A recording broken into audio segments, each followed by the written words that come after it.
Tetapi, ada tetapinya. Di rumah itu lebih dominan Jogjanya. Pertama kali saya ke Surabaya, saya kok rasa kirasnya panas loh.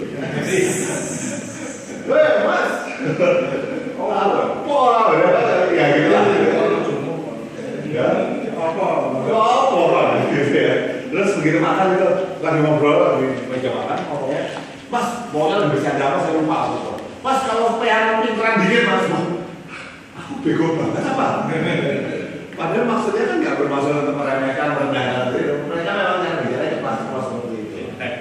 Nah, itu aja sudah buktikan bahwa orang berbeda dan kultur wilayah juga membentuk A, V, A, dan K. Orang Jawa Tengah banyak A dan K. Orang Jawa Timur yang tapal kuda banyak V. Coba deh, ada mereka lebih ekstrovert, lebih terbuka seperti itu. Kenapa orang Jawa Tengah kebanyakan A dan K? Halus. Berorientasinya sama bahasa Jawa, sadar nggak bahasa Jawa itu termasuk bahasa yang banyak menggunakan unsur auditori. Aku kok random makler ya benar. Pakai suara-suara yang kalau suruh ngertiin, ler artinya apa sih? Ya apa ya ler? Ya, maknyut gitu. Pakai suara-suara pendekatannya. Ya itu pokoknya gitu deh Pak. Banyak sekali pendekatan berbasis suara alam. Nah itu berdasarkan itu kita melihat pola. Pertanyaan Pak Julius juga poinnya di sini Pak. Kita pola. Sebetulnya manusia terlepas dari tadi. Pak saya mau baca apa tapi enggak. Ini yang mana tapi halus kok gitu ya. Nah ini polanya agak beda. Apakah berarti lebih jelas lebih buruk lebih baik? Enggak ada hubungannya. Cuma beda pola. Nah, gitu. Saya mungkin Jawa Murtad Jawa itu kalian. Ya, kalau ngomong wah, gitu mungkin kalau Jawa Timur mungkin lebih cocok relasi itu kali ya. Nah, justru boso gitu, boro-boro. Buat saya bahasa promo Inggris itu kayak bahasa wayang ya. Orang mau promo Inggris di depan saya bisa gini, nggak ngerti artinya apa gitu ya. Tetapi ya itu manusia. Nah, sekarang kita bicara pola. Sesuatu yang terlihat acak merupakan sebuah pola yang belum dipecahkan. Kemarin masih ingat berita-berita tentang penyadapan. Apa namanya pembicaraan presiden di Sada Bahasa Australia. Ketika sebuah informasi ditransformasikan dari satu titik ke titik lain, ketika sebuah informasi dikirimkan, ada informasi dikirim dari titik A ke titik B, maka sebuah pesan disampaikan. Ini bisa merupakan sebuah pesan yang katakanlah bisa ditangkap dengan oleh B berupa I juga. Tetapi ada istilah namanya enkripsi. Ada masih ingat bahasa yang pakai? Ada apa dengan istilah enkripsi?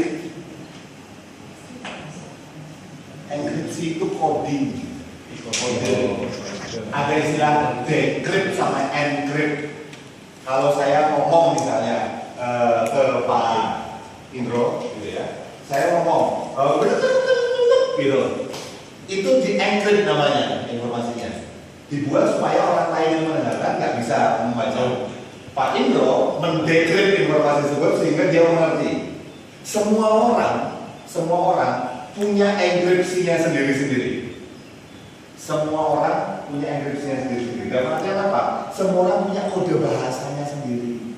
Kemampuan kita membaca seseorang adalah kemampuan kita mendekrypt informasi tersebut.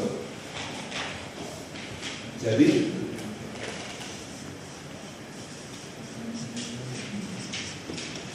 kebetulan kita punya enkripsi. Presiden Indonesia ketika berkomunikasi dengan katakan Menhan, ketika dengan Kasat segala macam pakai enkriptor, lembaga sandi negara dan SANEC yang bertanggung jawab atas itu.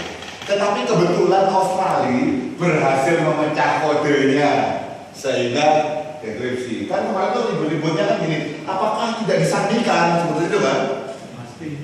Pasti, tapi nggak dibawa ke arah situ. Coba perhatikan bahwa dia bilang, oh ini tersandikan kok semua segala macam, tapi nggak ada yang membahas atau tidak dinaikkan informasi bahwa Australia mungkin berhasil membongkar sandinya.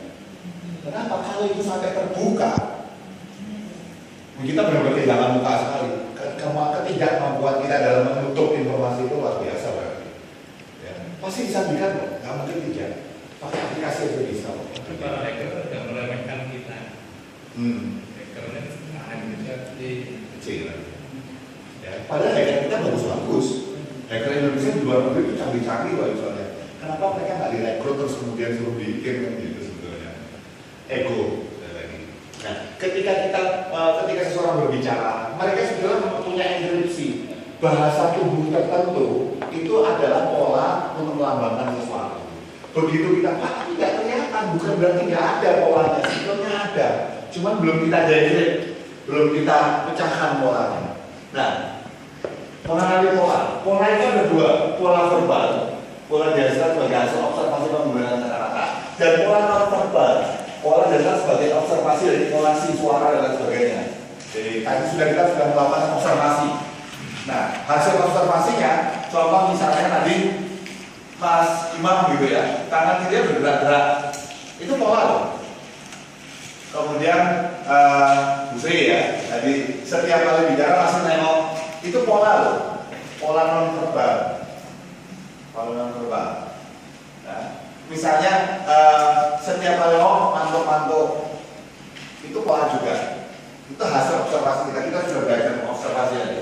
Nah, di sini ketika kita bicara pola, ada gerakan verbal, ada verbal, komunikasi verbal dan non verbal dalam diri seseorang. Ini kita bisa punya indikator. Indikatornya apa? Gerakan-gerakan yang dikeluarkan oleh orang tersebut, intonasi suara orang tersebut. Yang tadi teman-teman sudah mencatat, sudah mengobservasi. Teman-teman, Bapak Ibu sekalian belum menganalisa karena memang belum sampai situ posisinya. Sekarang kita melihat dulu sebelum kita belajar menganalisa. Ada indikator